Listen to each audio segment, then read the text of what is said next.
Student इस समय class 9, 10, 11 और 12 में पढ़ रहे हैं। आप लोग के लिए बहुत बड़ा बिग अपडेट निकल कर सामने आई है कि जैक ने जो बात सामने रखी है। तो आप लोग ध्यान से देखिए, यहाँ पर साफ साफ मेंशन किया गया है कि मैट्रिक इंटर की परीक्षा को 2 माह भी नहीं बचे पर सिलेबस अभी तक अधूरा है, यानी पूरा नहीं हो पाया है। देखिए यहाँ पर लिखा हुआ है कि मैट्रिक और इंटरमीडिएट की परीक्षा को 2 महीने भी नहीं बचे हैं, लेकिन अब तक सिलेबस यानी पाठ्यक्रम पूरा नहीं हुआ है। हर विषय के 2 से 3 चैप्टर अभी भी बचे हुए हैं। कई स्कूल व कॉलेजों के शिक्षकों का ऐसा कहना है कि 15 जनवरी तक पाठ्यक्रम पूरा कर लिया जाएगा। सिलेबस पूरा होने के बाद छात्र छात्राओं को रिवीजन यानी फिर से अभ्यास का समय नहीं के बराबर मिल पाएगा। ऐसे में छात्र छात्रा पर अतिरिक्त बोझ पड़ेगा। इस तरह से टीचर लोग कह रहे हैं। आगे क्या कर रहे हैं कि झारखंड एकेडमिक काउंसिल की ओर से 6 फरवरी से मैट्रिक और इंटरमीडिएट की परीक्षा शुरू होने वाली है।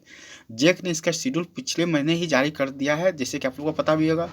अब इसका संशोधन शेड्यूल भी जारी होना है, यानी फिर से जो है इसका शेड्यूल यानी टाइम टेबल जारी किया जाएगा। इसमें परीक्षा पैटर्न में किए गए बदलाव के आधार पर शेड्यूल होगा। परीक्षार्थियों के लिए ये भी परेशानी का सबब बन जाएगा। जुलाई अगस्त से लेकर के नवंबर तक आधे प्रश्न ऑब्जेक्टिव और आधे प्रश्न सब्जेक्टिव के आधार पर पढ़ाई हुई। यहाँ तक कि साप्ताहिक व मंथली असेसमेंट में भी इसी आधार पर प्रश्न आते थे। परीक्षा के शेड्यूल के साथ इसमें बदलाव किया गया है। इसमें अब 30 अंक के ऑब्जेक्टिव और 50 अंक के सब्जेक्टिव प्रश्न होंगे। जो भी शेड्यूल जारी होगी रूटीन, उसमें जो है 30 अंक का सब्जेक्ट ऑब्जेक्टिव और 50 अंक का सब्जेक्टिव होगी। इसी तरह से मॉडल प्रश्न जो है इस बार निकाली जाएगी। स्कूल व कॉलेज अब इस महीने से इसी व्यवस्था के आधार पर पठन पाठन करा रहे हैं। वहीं JCERT द्वारा भी इसी आधार पर प्रश्न उपलब्ध कराए जाएंगे, यानी जो मॉडल पेपर निकलेगा आप लोग का वो इसी आधार पर क्वेश्चन जो है बना हुआ रहेगा। अब जैक ने कहा कि जैक अगले सप्ताह तक जारी करेगा मॉडल प्रश्न पत्र। अगले सप्ताह तक यानी 7-8 दिन में जारी हो जाएगी। मैट्रिक व इंटरमीडिएट का मॉडल प्रश्न पत्र अगले सप्ताह तक जैक जारी कर देगा।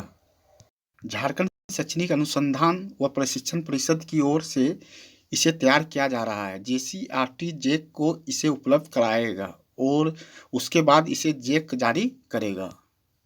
इसमें बदले गए पैटर्न के आधार पर प्रश्न दिए जाएंगे ताकि इसी आधार पर छात्र छात्रा तैयारी कर सके। मॉडल प्रश्न पत्र के साथ उसका आंसर भी जारी किया जाएगा, मतलब इस बार जो है आंसर भी आप लोग को साथ में दिया जाएगा। तो आप लोग देखिए, इस तरह से भी छोटा सा न्यूज़ था आप लोग का, और कोशिश करते हैं कि आप लोग जो है जो भी अपडेट आएगी इसी तरह से आप लोग को दिया जाएगा। यदि आप लोग नए होंगे तो चैनल को सब्सक्राइब करके जरूर रखिएगा। तो thank you for watching listening this video. Thank you.